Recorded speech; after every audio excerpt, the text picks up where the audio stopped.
الحمدللہ ولیہ والصلاة والسلام علی نبیہ وعلی آلہ واصحابہ المتأدبین بآدابہ۔ سورۃ انفال سے آج کی ہماری منزل شروع ہو رہی ہے اور اس میں مال غنیمت کے متعلق ضابطہ بیان ہو رہا ہے، اور اموال غنیمت کو انفال کہا گیا ہے، اس مناسبت سے اس کا نام سورۃ انفال ہے۔ اے رسول مکرم، یہ آپ سے انفال یعنی اموال غنیمت کے متعلق سوال کرتے ہیں، آپ کہیے کہ انفال کے حکم کا اللہ اور اس کا رسول مالک ہے، سو تم اللہ سے ڈرو اور آپس میں صلح رکھو، اگر تم مومن کامل ہو تو اللہ اور اس کے رسول کی اطاعت کرتے رہو۔ تو یہاں اموال غنیمت کے متعلق احکام ہیں، اس مناسبت سے اس کا نام انفال ہو گیا ہے۔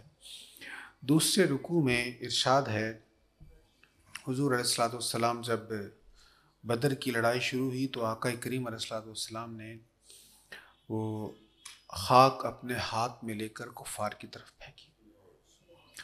حضور علیہ الصلوۃ والسلام نے جب وہ خاک پھینکی تو تمام کفار کی آنکھوں میں گئی، اور پھر مسلمانوں نے حملہ کیا، اللہ نے غلبہ عطا فرمایا۔ اب ایسا غلبہ نصیب ہوا، 70 کافر قتل ہوئے، 70 قیدی بن گئے، مال غنیمت ملا، اجر و ثواب ملا۔ تو غلبے کا سبب جو بنا وہ حضور کا وہ خاک اٹھا کر ان کی طرف پھینکنا تھا۔ اب خاک کس نے پھینکی تھی؟ حضور نے پھینکی نا، سرکار علیہ الصلوۃ والسلام نے خاک پھینکی، حضور نے پھینکی۔ اب دیکھیے قرآن کیا فرما رہا ہے، وَمَا رَمَيْتَ إِذْ رَمَيْتَ وَلَكِنَّ اللَّهَ رَمَى۔ اور اے رسول مکرم، آپ نے وہ خاک نہیں پھینکی تھی جس وقت آپ نے وہ خاک پھینکی تھی۔ وما رمیتا، ما نہیں، رمیتا آپ نے پھینکی تھی، اذ جب رمیتا آپ نے پھینکی تھی، یعنی پھینکی تھی آپ نے، لیکن وہ جو آپ نے پھینکی تھی نا وہ آپ نے نہیں پھینکی تھی، تو پھر کس نے پھینکی تھی؟ وَلَكِنَّ اللَّهَ رَمَى، لیکن وہ اللہ نے پھینکی تھی۔ اب شان مصطفیٰ دیکھیں۔ اچھا، سورہ انفال میں اور اس سے آگے سورۃ التوبہ ہے، یہاں بار بار اللہ اور اس کے رسول کا اکٹھا ذکر ہے۔ اس مضمون پر آگے جا کے بھی میں بات کروں گا۔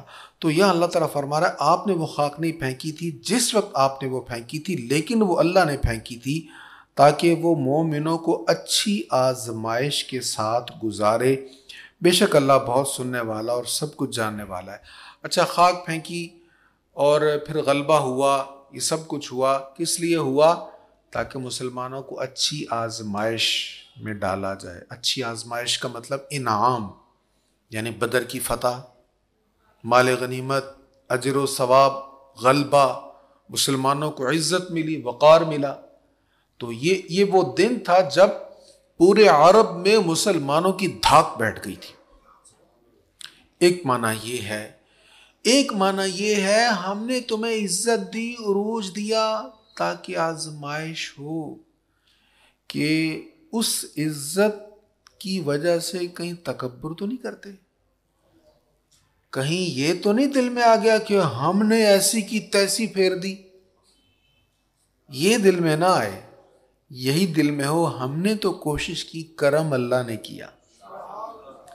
تو تربیت یہ ہے کہ کوشش خود کریں، محنت پوری کریں، بھروسہ اللہ کی ذات پر کریں تو اللہ تعالیٰ کرم فرما دے گا۔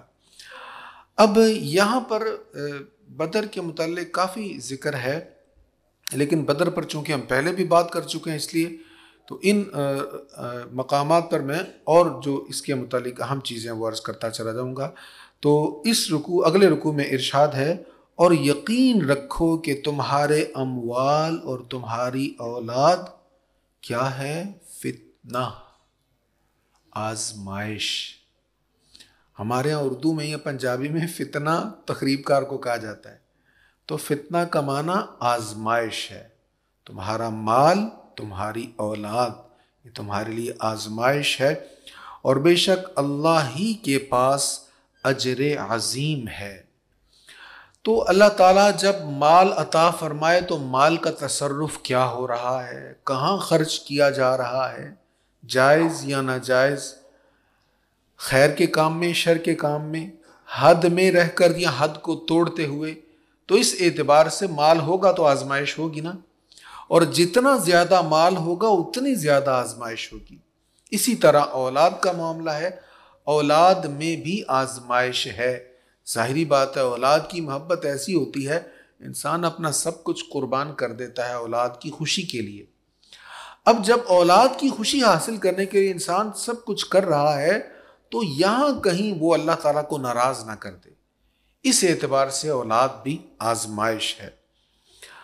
اس سے اگلے رکوع میں بڑا اہم مقام ہے، لیکن پچھلے سال ہم نے اس پر بات کی تھی۔ اصل میں میری کوشش یہ ہے کہ میں اس سال جو پچھلے سال باتیں ہوئی وہ نہ بیان کروں، لیکن جو ساتھی اس بیان کو یوٹیوب پر بھی سنتے ہیں ان کے لیے ایک سہولت ہم نے بنائی ہے کہ جو پچھلے سال کا بیان ہے نا وہ نیچے ڈسکرپشن میں بھی ہے، تاکہ وہ پچھلے سال کا جو بیان آپ اگر سننا چاہیں تو وہاں پر وہ بھی سن لیں۔ اگلے رکوع میں ارشاد ہے ان الذین کفروا ينفقون اموالهم ليصدوا عن سبیل اللہ، بے شک جن لوگوں نے کفر کیا وہ اپنے اموال کو اس لیے خرچ کرتے ہیں تاکہ لوگوں کو اللہ کی راہ سے روکیں، وہ عن قریب اور بھی خرچ کریں گے، پھر بھی یہ ان کے لیے باعث پشیمانی ہوگا، پھر یہ مغلوب ہو جائیں گے، اور جن لوگوں نے کفر کیا وہ دوزخ کی طرف جمع کیے جائیں گے۔ تو کافر کس لیے خرچ کرتے ہیں؟ تاکہ اسلام پر وہ غالب آ جائیں۔ پہلے بھی کرتے تھے، اب بھی کر رہے ہیں، تو اس میں ہمارے لیے تنبیہ کیا ہے کہ ہم غلبہ اسلام پر خرچ کریں۔ خیر کے کام بہت زیادہ ہیں، لیکن ہر وہ کام جس میں اسلام کی عظمت ہے، اسلام کا غلبہ ہے، اس پر خرچ کرنا یہ گویا کفار کے ساتھ مقابلہ کرنا ہے، یہ اللہ کو زیادہ محبوب ہے۔ اگلا رکوع جو 9ویں پارے کا آخری رکوع ہے، اس میں ارشاد ہے اور ان کے خلاف جنگ کرتے رہو حتیٰ کہ کفر کا غلبہ نہ رہے، پورا دین صرف اللہ کے لیے ہو جائے، پس اگر وہ باز آ جائیں تو بے شک اللہ ان کے کاموں کو دیکھنے والا ہے، اگر وہ روح گردانی کریں تو یقین رکھو کہ بے شک اللہ تمہارا کارساز ہے، اور وہ کیسا اچھا کارساز اور کیسا اچھا مددگار ہے۔ تو اس مقام پر تسلسل کے ساتھ تربیت کی جا رہی ہے کہ کفار پر غلبہ کیسے ہوگا اور اسلام غالب کیسے آئے گا۔ اگلے رکوع میں بھی اسی مضمون کو بیان کیا جا رہا ہے، فرمایا وَأَطِيعُوا اللَّهَ وَرَسُولَهُ وَلَا تَنَازَعُوا فَتَفْشَلُوا وَتَذْهَبَ رِيحُكُمْ وَاصْبِرُوا، اور اللہ اور اس کے رسول کی اطاعت کرو، پہلا حکم، اللہ اور اس کے رسول کی اطاعت کرو، وَلَا تَنَازَعُوا فَتَفْشَلُوا، اور آپس میں مخالفت نہ کرو ورنہ تم بزدل ہو جاؤ گے اور تمہاری ہوا اکھڑ جائے گی۔ آپس میں نہ لڑو، نہیں تو بزدل بھی ہو جاؤ گے، ہوا اکھڑ جائے گی۔ کیا مطلب؟ تمہارا روب نہیں رہے گا، تمہاری جو ٹھاٹ بھاٹ ہے نا، روب دبدبا ہے، یہ ختم ہو جائے گا۔ آپ اپنا ماضی کھنگال کر دیکھ لیں، ہمیں آپس میں لڑا کر کمزور کیا گیا۔ میں جب تاریخ پڑھتا ہوں تو بڑی حیرت ہوتی ہے کہ کیوں ایسا ہو گیا، اتنا کچھ ہمارے پاس تھا، پھر ہم کیوں لڑے آپس میں؟ عربوں کو کہا گیا یہ ترکی کون ہوتے ہیں، یہ عربی نہیں بولتے، یہ غیر عربی ہو کر تم پر حکمران بن گئے، اور جس علاقے میں سادات کرام زیادہ تھے ان کو کہا گیا آپ سید ہیں، آل رسول ہیں، آپ پر یہ حکومت کرنے والے کون ہوتے ہیں، اور جہاں کسی عالم دین کو زیادہ ماننے والے لوگ تھے ان کو کہا گیا آپ عالم دین ہیں، یہ جاہل بادشاہ آپ پر مسلط ہوا پڑا ہے۔ اس طرح لڑایا گیا، اور یہ ذہنوں میں باتیں ان ڈیلنے والے کون تھے؟ برٹش امپائرز، ان کے ایجنٹ جو مسلمانوں کا روپ دھار کر، علماء کا روپ دھار کر، مبلغین کا روپ دھار کر ہم میں آئے ہوئے تھے۔ تو جب ہمارے آپس میں اختلافات بڑھے، ہوا اکھڑ گئی۔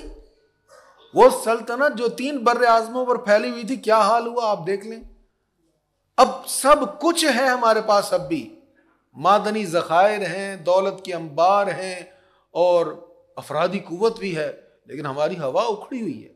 کیوں؟ اس لیے کہ ہم متحد نہیں ہیں۔ ٹھیک ہے، الگ الگ ملک رہتے، الگ الگ ہی رہتے، لیکن کسی ایک کاز پر اکٹھے تو ہوتے۔ OIC بڑی اچھی چیز بنی تھی، تو ایک آرگنائزیشن بنی تھی مسلم ممالک کی، لیکن اس کو بھی توڑ دیا گیا، اس اتحاد کو بھی۔ عدرانی صاحب رحمۃ اللہ علیہ OIC جو مخفف ہے آرگنائزیشن آف اسلامک کنٹریز کا، تو آپ کہا کرتے تھے جیسے پنجابی میں کہتے ہیں نا OIC، پھر وہ چلی گئی۔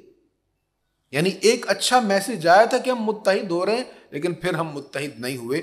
تو اللہ یہاں پر فرما رہا ہے کہ اللہ اور اس کے رسول کی اطاعت کرو، آپس میں مخالفت نہ کرو، ورنہ تم بزدل ہو جاؤ گے، تمہاری ہوا اکھڑ جائے گی، اور صبر کرو۔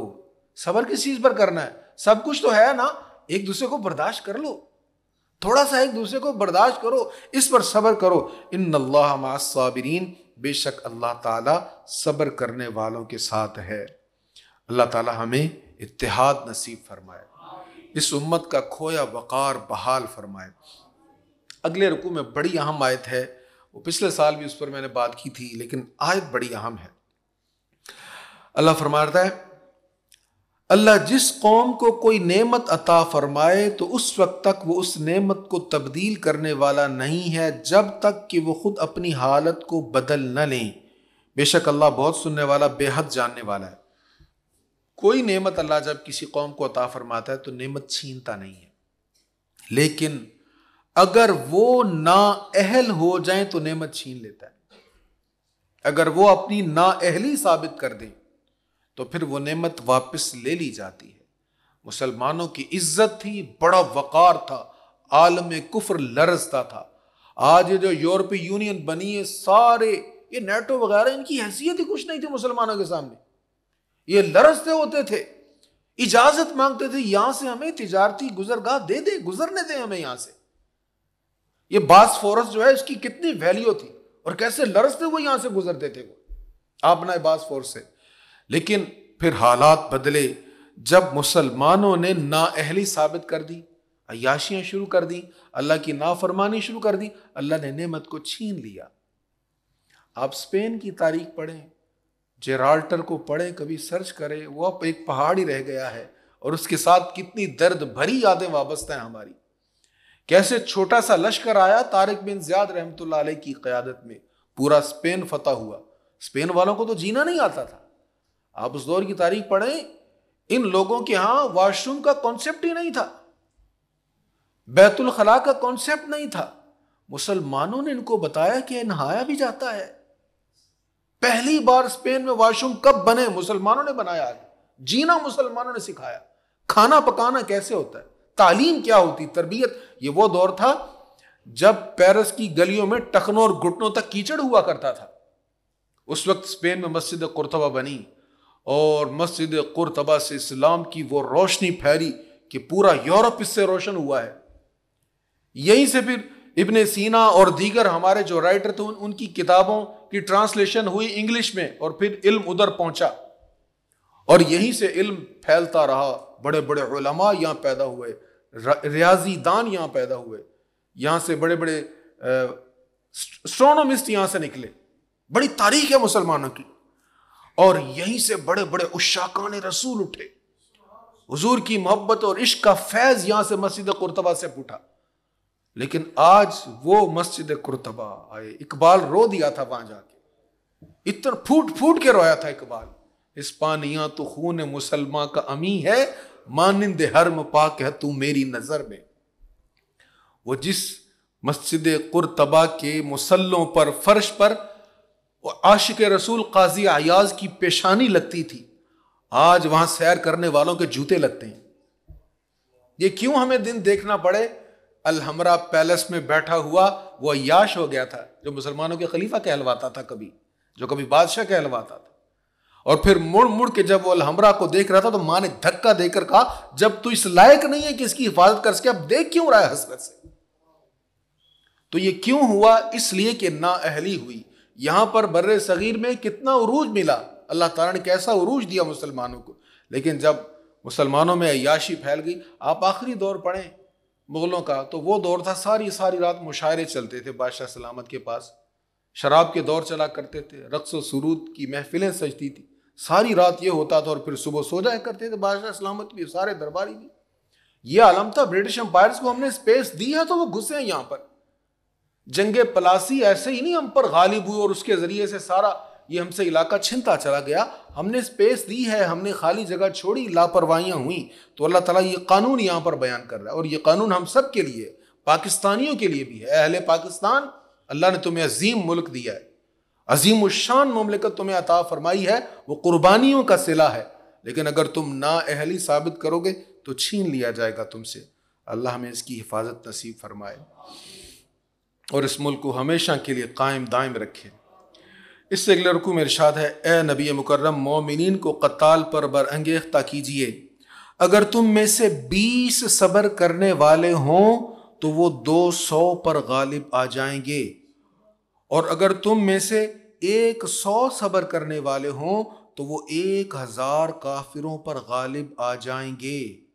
پھر اللہ نے حکم تبدیل کر دیا, اگلی آیت میں تخفیف آ گئی, الآن خفف اللہ عنکم, اب اللہ نے تم سے تخفیف کر دی ہے اور اسے معلوم ہے کہ تم میں کمزوری ہے. پس اگر تم میں سے 100 صبر کرنے والے ہوں تو وہ 200 کافروں پر غالب آ جائیں گے, اور اگر تم میں سے 1000 صبر کرنے والے ہوں تو وہ اللہ کی اذن سے 2000 کافروں پر غالب آ جائیں گے, اور اللہ صبر کرنے والوں کے ساتھ ہے. اب یہ جو بات ہے یہ امر ہے.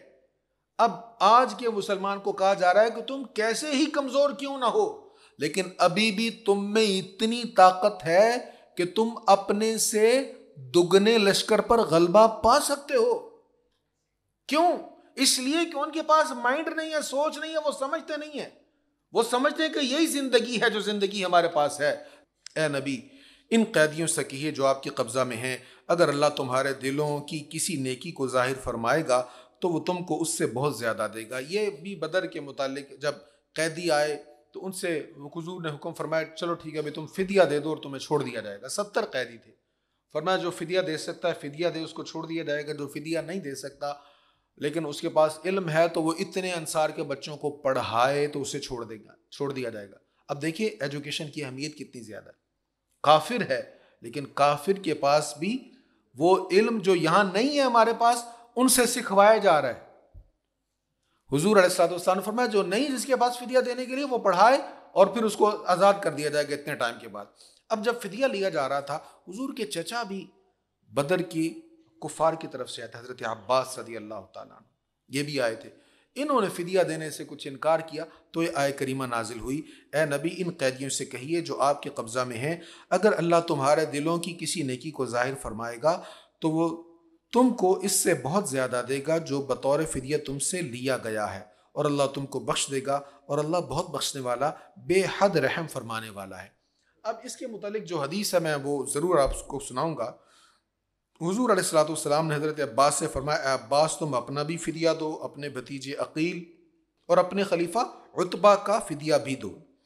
حضرت عباس نے ان کا فدیہ دینے سے انکار کیا اور کہا, میں اس غزوہ سے پہلے اسلام قبول کر چکا تھا, یہ لوگ مجھے زبردستی اپنے ساتھ لائے ہیں.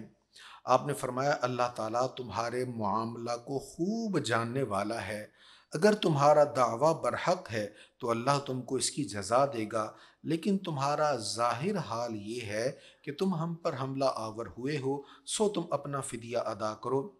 حضرت عباس نے کہا, مجھ سے آپ نے بطور غنیمت جو 20 اوقیہ سونا وصول کیا ہے اس کو فدیہ میں کاٹ لیں. ان کے پاس سونا تھا اور کفار کے پاس جو مال ہوتا ہے وہ بطور مال غنیمت ان سے لے لیا جاتا ہے, تو کہا وہ جو آپ نے لیا تھا اس کو آپ فدیہ میں کاٹ لیں, میرے پاس اور مال نہیں ہے. آپ نے فرمایا, جب انہوں نے کہا نا اور مال نہیں ہے, تو آپ نے فرمایا وہ مال جو ام الفضل کو پکڑا کر آئے ہو, وہ جو ام الفضل کے پاس رکھا تھا, اس وقت تم دونوں کے پاس اور کوئی نہیں تھا اور تم نے یہ کہا تھا تو اس مال میں سے اتنا فضل کو دینا, اتنا قسم کو دینا, اتنا عبداللہ کو دینا. اس مال کے بارے میں کیا کہتے ہو؟ اب جب یہ ام الفضل کو وہ مال پکڑا رہے تھے کوئی تیسرا تو تھا نہیں. نبی پاک علیہ الصلوۃ والسلام نے اس مال کی بھی خبر دے دی, اور جو یہ وصیت یا نصیحت کر کے آئے تھے, جس کے متعلق کر کے آئے تھے, وہ بھی ساری ڈیٹیل بتا دی. حضرت عباس کہنے لگے میں مان گیا، سچے دل سے مان گیا، کیونکہ تیسرا تو کوئی تھا نہیں، مجھے یقین ہو گیا آپ واقعی اللہ کے سچے رسول ہیں۔ مسند امام احمد بن حنبل میں مستدرک میں حدیث ہے، اور 36 مستند حوالہ جات ہیں اس حدیث کے، اور یہ حدیث ہمیں کیا بتا رہی ہے؟ اللہ نے اپنے محبوب علیہ السلام کو غیب کا علم عطا فرمایا ہے۔ اب یہ آخری رکوع ہے سورہ انفال کا، اس سے آگے سورۃ التوبہ ہے۔ سورۃ توبہ میں ارشاد ہے اور سب لوگوں کو اللہ اور اس کے رسول کی طرف سے اعلان ہے کہ حج اکبر کے دن، تو ایک خاص حکم ہے، اس کی طرف میں نہیں جاؤں گا، صرف یہاں پر یہ بیان ہے کہ جس دن حضور علیہ السلام نے حج کیا تھا اس کو حج اکبر کہا گیا ہے۔ وہ کون سا دن ہے؟ وہ جمعہ کا دن ہے۔ تو جمعہ کا دن جب آئے، یوم عرفہ کا دن، تو وہ حج اکبر ہے، اس کا ثواب 70 گنا زیادہ ہے۔ اس کی وجہ، ایک وجہ یہ کہ یہ جمعہ کا دن ہے تو سب سے سید الایام ہے، اور ایک وجہ یہ ہے کہ اس دن حضور نے حج کیا ہے، حضور نے حج کیا ہے، اور اللہ تعالیٰ اپنے محبوب علیہ السلام کے لیے وہی چیز چوز کرتا ہے، پسند کرتا ہے جو سب سے بہتر ہوتی ہے۔ اس سے اگلے رکوع میں ارشاد ہے فَإِن تَابُوا وَأَقَامُوا الصَّلَاةَ وَآتَوُا الزَّكَاةَ فَإِخْوَانُكُمْ فِي الدِّينِ، پس اگر وہ توبہ کریں اور نماز قائم کریں اور زکوٰۃ ادا کریں تو وہ تمہارے دینی بھائی ہیں۔ ہمارے ہاں کاسٹ کے ساتھ محبت، اور جو ہماری کاسٹ سے ہٹ کر ہو اس سے نفرت یا اس کو کم تر سمجھنے کا مزاج عام ہے۔ تو اللہ فرما رہا ہے اگر کافر بھی ایمان قبول کر لے، نماز پڑھے، زکوٰۃ ادا کرے، تو وہ بھی تمہارا بھائی ہے، تمہارا دینی بھائی ہے۔ لیکن اس سے بعض لوگوں نے یہ سمجھ لیا کہ حضور بھی ہمارے بھائی ہی ہیں، بس یہ کہ ہم چھوٹے بھائی وہ بڑے بھائی۔ ایسا نہیں سمجھنا چاہیے، وہ بھی ہمارے بھائی ہیں، ہم چھوٹے بھائی ہیں وہ بڑے بھائی، یہ غلط ہے۔ ایک حدیث سنیے گا اس مضمون کی۔ حضرت ابو ہریرہ بیان کرتے ہیں رسول اللہ صلی اللہ علیہ وسلم قبرستان تشریف لے گئے اور فرمایا السلام علیکم اے مومنو، ہم بھی انشاءاللہ تمہارے پاس آنے والے ہیں، میری خواہش ہے کہ ہم اپنے دینی بھائیوں کو دیکھیں۔ صحابہ کرام نے پوچھا یا رسول اللہ، جب حضور نے یہ بات کی وہ اہل قبور سے مخاطب ہو کر، تو صحابہ کرام نے پوچھا یا رسول اللہ کیا ہم آپ کے دینی بھائی نہیں ہیں؟ آپ اہل قبور کو مخاطب ہو کر کہہ رہے ہیں کہ ہمارے دینی بھائی ہیں، یہ سنن ابن ماجہ کی حدیث ہے۔ تو صحابہ نے کہا ہم آپ کے دینی بھائی نہیں ہیں؟ آپ صلی اللہ علیہ وسلم نے فرمایا تم میرے صحابہ ہو، اور میرے دینی بھائی وہ لوگ ہیں جو ابھی تک پیدا نہیں ہوئے، یعنی سارے مسلمان میرے دینی بھائی ہیں۔ صحابہ کو حضور نے کیوں نہیں دینی بھائی کہا؟ سنیے، رسول اللہ صلی اللہ علیہ وسلم نے بعد کے مسلمانوں کو اپنا دینی بھائی فرمایا اور صحابہ کو دینی بھائی نہیں فرمایا، حالانکہ جن مشترک اوصاف کی وجہ سے آپ نے بعد کے مسلمانوں کو اپنا دینی بھائی فرمایا وہ اوصاف صحابہ کرام میں تھے بلکہ زیادہ احسن تھے۔ اس کے باوجود آپ نے صحابہ کو دینی بھائی نہیں فرمایا، تو اس کی کیا وجہ ہے؟ اس کی وجہ یہ ہے کہ دینی بھائی ہونے میں صحابہ کرام کی کوئی انفرادی اور خصوصیت نہیں تھی، وہ تو قیامت تک کے سارے مسلمان ہیں، سارے مسلمان ہی دینی بھائی ہیں نا۔ صحابہ کی خصوصیت اس بات میں تھی کہ وہ صحابی ہیں، بعد والے مسلمان جتنے مرضی نیک ہو جائیں وہ صحابی نہیں بن سکتے، ساری رات سجدے میں گزار دیں، ساری زندگی عبادت میں گزار دیں، صحابی کے درجے کو نہیں پا سکتے۔ اس لیے سرکار کریم علیہ الصلوۃ والتسلیم نے صحابہ کا جو وصف تھا اس کے ساتھ ہی ان کا ذکر فرمایا، بعد میں کوئی آنے والا صحابیت کے مقام کو نہیں پا سکتا۔ اسی طرح نبی پاک، تو اس سے معلوم ہوا کہ وہ وصف جو صحابہ کی خصوصیت والا تھا اس کو چھوڑ کر عام وصف سب کے لیے حضور نے پسند نہیں کیا۔ دینی بھائی والا وصف تو ہمارے لیے بھی ہے، تو حضور نے اس کو پسند نہیں فرمایا۔ تو جب صحابہ کے لیے حضور نے پسند نہیں فرمایا تو اپنے لیے کیسے پسند فرمائیں گے کہ حضور کو اس وصف کے ساتھ پکارا جائے جو سب میں مشترک ہے۔ دیکھو میں بھی بشر ہوں، آپ بھی بشر ہیں، صحابہ بھی بشر ہیں، حضور بھی بشر ہیں، تو ہم کہیں کہ حضور بشر ہیں بشر ہیں بشر ہیں، یہی رٹ لگائے رکھیں تو کیا تم حضور کی تعریف کر رہے ہو؟ ہاں حضور بشر ہیں لیکن وہ سید البشر ہیں، حضور علیہ الصلوۃ والسلام کو صرف نبی کہنے میں بھی آپ کی خصوصیت نہیں ہے، نبی تو اور بھی ہیں، 1,24,000 کم و بیش۔ حضور نبی ہیں لیکن امام الانبیاء ہیں، سید الانبیاء ہیں، قائد الانبیاء ہیں۔ تو جس کا خصوصی وصف ہوتا ہے اس کے خصوصی وصف کو چھوڑ کر عمومی وصف کی طرف آنے کے لیے اصرار نہیں کرنا چاہیے۔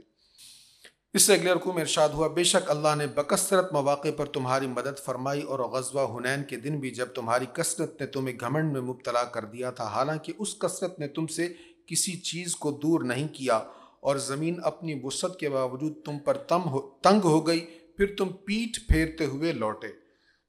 یہاں غزوہ حنین کا ذکر ہے۔ غزوہ حنین پر جب مسلمان گئے تو مسلمانوں نے کہا ہماری چونکہ بہت بڑی تعداد ہے، آج تو کافر کوئی چیز نہیں ہے ہمارے سامنے، تو کچھ نوجوان ان میں تھوڑا سا یہ جملے ایسے کہے گئے جو نامناسب تھے، جن میں اللہ پر بھروسے کا ذکر نہیں تھا، تو ادھر سے انہوں نے تیر برسائے تو سارا لشکر پیچھے بھاگ گیا، ریورس ہو گیا، اور بظاہر ان کا غلبہ ہو گیا۔ اب یہاں تربیت کیا ہے؟ تمہاری کثرت، تمہاری طاقت، تمہارا سب کچھ کبھی تمہیں گھمنڈ میں مبتلا نہ کرے، سب کچھ ہونے کے باوجود بھروسہ اللہ کی ذات پر رکھنا چاہیے۔ اس سے اگلے رکوع میں ارشاد ہے، وہی ہے جس نے اپنے رسول کو ہدایت اور دین حق کے ساتھ بھیجا تاکہ اس کو ہر دین پر غالب کر دے، خواہ مشرکین کو ناگوار گزرے۔ تو نبی مکرم صلی اللہ تعالیٰ علیہ وآلہ وسلم کو اللہ نے بھیجا ہے غالب کرنے کے لیے، غلبہ کے لیے۔ حضور کے دین کا آج بھی غلبہ ہے، تو ہم اگرچہ مغلوب ہیں لیکن اسلام کے جو دلائل ہیں وہ آج بھی اپنی مضبوطی کی وجہ سے غالب ہیں۔ اس سے اگلے رکوع میں حضرت سیدنا صدیق اکبر رضی اللہ تعالیٰ عنہ نے جو حضور علیہ الصلوۃ والتسلیم کے ساتھ جان نثاری کی، غار میں آپ کی مدد کی، آپ کے ساتھ رہے، اس کا ذکر ہے۔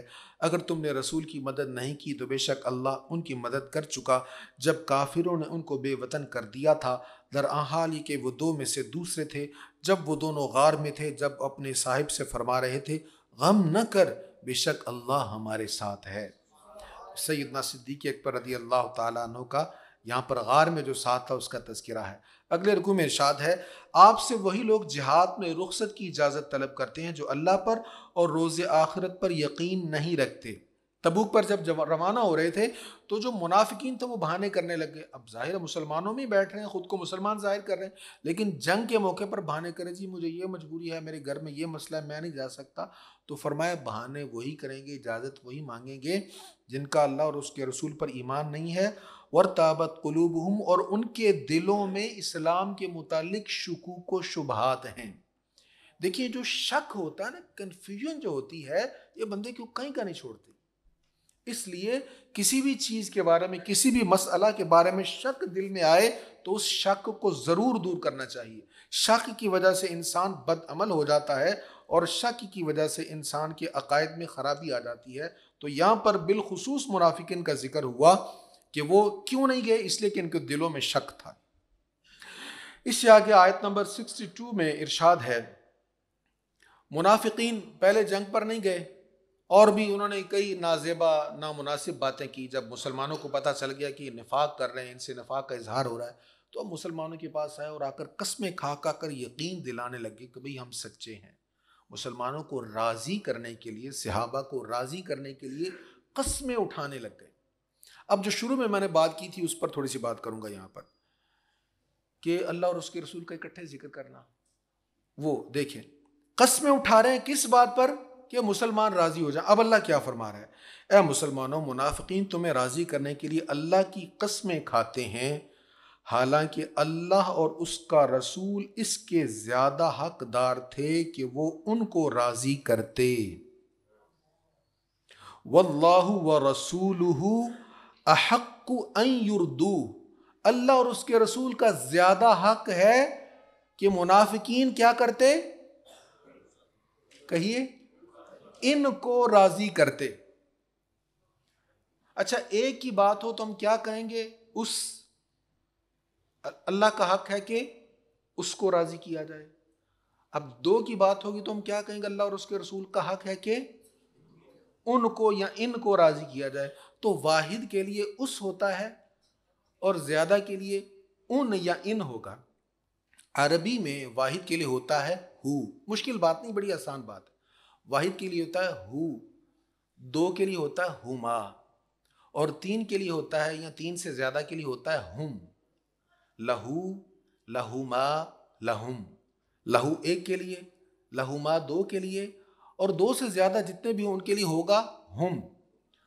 تو واللہ ورسولہ احق ان یردو، ہو بھی ہو سکتا تھا، ہما بھی ہو سکتا تھا، ہم بھی ہو سکتا تھا. تو ذکر دو کا ہے تو ان یردو کے بعد کیا ہونا چاہیے؟ ہما ہونا چاہیے نا، کیونکہ ہما میں دو کا ذکر ہے، لیکن دو کا ذکر نہیں ہے یہاں پر. یہاں جو پروناؤنس ہے نا، جو ضمیر ہے وہ ہو ہے، ان یردو. تو اس کا میں اگر ترجمہ کروں ہر لفظ کو نکھار کر تو اس طرح ہوگا واللہ ورسولہ، اللہ اور اس کے رسول کا احق زیادہ حق ہے ان یردوہ، کہ یہ منافقین اس کو راضی کریں. اب پیچھے ذکر دو کا ہے، یہ کیوں کہا جا رہا ہے اس کو راضی کریں؟ بات مشکل تو نہیں لگ رہی؟ اللہ اور اس کے رسول کا زیادہ حق ہے کہ یہ اس کو راضی کریں، ان نہیں کہا.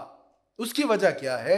اس کی وجہ یہ ہے کہ بتایا یہ گیا اللہ کی رضا اور اس کے محبوب کی رضا الگ نہیں ہے، ایک ہی ہے. اللہ کو راضی کرو گے تو محبوب بھی راضی ہے، محبوب کو راضی کرو گے تو اللہ بھی راضی ہے. سورہ انفال اور سورۃ التوبہ میں بار بار اللہ اور اس کے رسول کا اکٹھے ذکر آیا. ہمارے ہاں کچھ لوگ تھوڑے سے پریشان ہو جاتے ہیں اگر ہم کہیں نا کہ بس اللہ راضی ہو جائے اور اس کا رسول راضی ہو جائے، اللہ اور اس کا رسول راضی ہو جائے. کہتا ہے اوہو، یہ تو تم نے شرک کر دیا. اللہ کی رضا کے ساتھ رسول کی رضا کا ذکر کر، یہ تو شرک ہو گیا. بھائی یہ شرک نہیں، یہ تو قرآن بیان کر رہا ہے واللہ ورسولہ احق ان یردوہ. موسم بڑا اچھا ہے، اگر آپ اجازت دیں تو اس مضمون پر چند منٹ اور لے لوں آپ کے. اچھا، کچھ آیات ہیں، ایک مضمون میرے پاس ہے کہ اللہ اور اس کے رسول کا اکٹھا ذکر قرآن کریم میں کتنی بار ہے. سنیے وہ آیات. ارشاد ہے وَمَن يُطِعِ اللَّهَ وَرَسُولَهُ، جو اللہ اور اس کے رسول کی اطاعت کرے. وَمَن يَعْصِ اللَّهَ وَرَسُولَهُ، جو اللہ اور اس کے رسول کی نافرمانی کرے. الَّذِينَ يُحَارِبُونَ اللَّهَ وَرَسُولَهُ إِنَّمَا وَلِيُّكُمُ اللَّهُ وَرَسُولُهُ وَالَّذِينَ آمَنُوا. ترجمہ نہیں کروں گا، بس آپ دیکھتے جائیں اللہ اور اس کے رسول کا کیسے ساتھ ساتھ ذکر ہے. ان الذين يؤذون الله ورسوله يا ايها الذين امنوا لا تقدموا بين يدي الله ورسوله ذلك بانهم شاقوا الله ورسوله وَيَنْصُرُونَ اللَّهَ وَرَسُولَهُ وَلِلَّهِ الْعِزَّةُ وَلِرَسُولِهِ. تو اللہ اور اس کے رسول کا اکٹھے ذکر وہ تو قرآن کر رہا ہے. اس سورت کے آغاز میں بھی، سورہ انفال کے آغاز میں بھی قُلِ الْأَنْفَالُ لِلَّهِ وَالرَّسُولِ، اور اس سورت کے آغاز میں، توبہ کے آغاز میں بَرَاءَةٌ مِّنَ اللَّهِ وَرَسُولِهِ. تو اللہ اور اس کے رسول کا ایک جملہ میں اکٹھے ذکر کرنا یہ شرک نہیں ہے. اچھا، ایمان والوں اور منافقوں کا طرز عمل کیا ہے، کیا فرق ہے؟ فرمایا اگلے رکوع میں ارشاد ہے اور مومن مرد اور مومن عورتیں ایک دوسرے کے کار ساز ہیں، وہ نیکی کا حکم دیتے ہیں اور برائی سے منع کرتے ہیں. یہ مومنوں کی شان بیان ہو رہی ہے. اور نماز قائم کرتے ہیں اور زکوٰۃ ادا کرتے ہیں اور اللہ اور اس کے رسول کی اطاعت کرتے ہیں، اور انہی لوگوں پر عن قریب اللہ رحم فرمائے گا. بے شک اللہ بہت غلبہ والا، بے حد حکمت والا ہے. اللہ نے مومن مردوں اور مومن عورتوں سے جنتوں کا وعدہ فرمایا ہے جن کے نیچے سے دریا بہتے ہیں. تو یہ جو مومن ہیں ان کے متعلق بیان ہو رہا ہے۔ اس سے پہلے منافقوں کے متعلق بیان ہوا۔ منافق مرد اور منافق عورتیں نفاق میں سب ایک دوسرے کے مشابہ ہیں، برائی کا حکم دیتے ہیں اور نیکی سے منع کرتے ہیں اور اپنے ہاتھوں کو بندہ رکھتے ہیں۔ انہوں نے اللہ کو بھلا دیا سو اللہ نے بھی ان کو بھلا دیا، بے شک منافقین ہی فاسق ہیں۔ اللہ نے منافق مردوں اور منافق عورتوں اور کفار کو دوزخ کی آگ کی وعید سنائی ہے جس میں وہ ہمیشہ رہیں گے اور وہ ان کے لیے کافی ہے، اور اللہ نے ان پر لعنت فرمائی ہے اور ان کے لیے دائمی عذاب ہے۔ اللہ تعالی ہمارا شمار ایمان والوں میں فرمائے اور ان کے جو اعمال یہاں پر بیان ہوئے ہیں ہمیں ان پر عمل کرنے کی توفیق نصیب فرمائے۔ پھر آگے اللہ منافقین کا، فاسقین کا ذکر کرتے ہوئے فرماتا ہے فَلْيَضْحَكُوا قَلِيلًا وَلْيَبْكُوا كَثِيرًا، بس ان کو چاہیے کہ ہنسے کم اور روئیں زیادہ۔ ہم ہنستے ہی رہتے ہیں۔ اب تو میں حیران ہوتا ہوں سوشل میڈیا پر دیکھ کر ان مبلغین کو، ان نام نہاد سو کالڈ مقررین خطباء کو ممبر رسول پر بیٹھے ہنس رہے ہیں اور ہنسا رہے ہیں لوگوں کو۔ ارے مسجد میں ہنس رہے ہو تو قبر کی تاریکی کا سبب بن رہا ہے مسجد میں ہنسنا اور قہقہے لگا کر ہنسنا۔ تو دیکھیں حضور علیہ الصلوۃ والسلام مسکرایا کرتے تھے، اور مسکراہٹ صدقہ ہے، لیکن قہقہے لگا کر حضور کبھی نہیں ہنسے۔ پوری زندگی میں کبھی حضور نے قہقہ نہیں لگایا۔ یہ غفلت کا اظہار ہے کہ خوف خدا نہیں ہے، ہر وقت ہنسی۔ تو اللہ تعالیٰ فرما رہا ہے کہ زیادہ رویا کرو، تھوڑا ہنسا کرو، ہنس بھی لیا کرو۔ میرے آقا مسکرایا کرتے تھے اور حضور کی مسکراہٹ دیکھ کر صحابہ سارے غم بھول جاتے تھے۔ مولا علی کہتے ہیں حضور بڑے سنجیدہ، ہم سب پریشان، کیا بات ہے۔ پھر حضور اسلام نے جب دیکھا صحابہ مغموم پریشان ہو گئے، حضور نے چہرہ انور اٹھایا، مسکرائے۔ کہتے ہیں حضور کی مسکراہٹ دیکھ کر ہم خوش ہو گئے۔ پھر مولا علی نے بڑی پیاری تشبیہ دی، کہتے بندہ مسافر ہو، سفر کر رہا ہو اور سخت گرمی کا موسم ہو، پانی نہ ہو اس کے پاس، گرمی میں سفر کرتے ہوئے پیاس لگی، پانی نہیں ہے، اچانک ٹھنڈا پانی مل جائے، جتنا خوش ہوگا اس سے زیادہ خوشی حضور کی مسکراہٹ دیکھ کر ہوتی تھی۔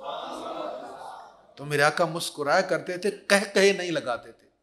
تو اللہ تعالیٰ فرما رہا ہے انہیں چاہیے کہ روئیں زیادہ، ہنسے کم۔ حضرت انس بن مالک بیان کرتے ہیں میں نے رسول اللہ صلی اللہ علیہ وسلم کو یہ فرماتے سنا، اے لوگو روو، اگر تم کو رونا نہ آئے تو رونے کی کوشش کر کے روو، کیونکہ دوزخی دوزخ میں روئیں گے حتیٰ کہ ان کے آنسو ان کے چہروں پر اس طرح بہیں گے گویا کہ وہ نہریں ہیں، حتیٰ کہ ان کے آنسو ختم ہو جائیں گے، پھر ان کا خون بہنے لگے گا، اور وہ خون اتنا زیادہ بہ رہا ہوگا کہ اس میں کشتی چلائی جائے تو وہ چل پڑے۔ یہ ابن ماجہ شریف کی حدیث ہے۔ تو رمضان شریف کی راتیں جو ہے نا بڑی زرخیز راتیں ہیں، بس اسی پر ہماری منزل ختم ہو رہی ہے۔ تو رمضان شریف کی راتیں جو ہے نا بڑی قیمتی راتیں ہیں، کوشش کریں کوئی بہانہ، کوئی موقع ملے صحیح رونے کا، اور اگر یہ سحری کے وقت ہو جائے تو پھر تو کیا ہی بات ہے۔ تلاوت سن کر رونا آ جائے، نعت سن کر رونا آ جائے، پڑھ کر رونا آ جائے، تلاوت کرتے ہوئے رونا آ جائے، نفل پڑھتے، دعا مانگتے، رب کو اپنا دکھ سناتے رونا آ جائے تو رو لیں، یہ آنسو بڑے قیمتی ہیں۔ حضور علیہ الصلوۃ والسلام نے فرمایا اللہ کے خوف سے جس کی آنکھ سے آنسو کا ایک قطرہ نکل گیا، جیسے دودھ تھن میں واپس نہیں جا سکتا، خوف خدا سے رونے والی آنکھ دوزخ میں نہیں جائے گی۔ یہ بڑے قیمتی آنسو ہیں، اللہ ہمیں نصیب فرمائے۔ وآخر دعوایا ان الحمد للہ رب العالمین۔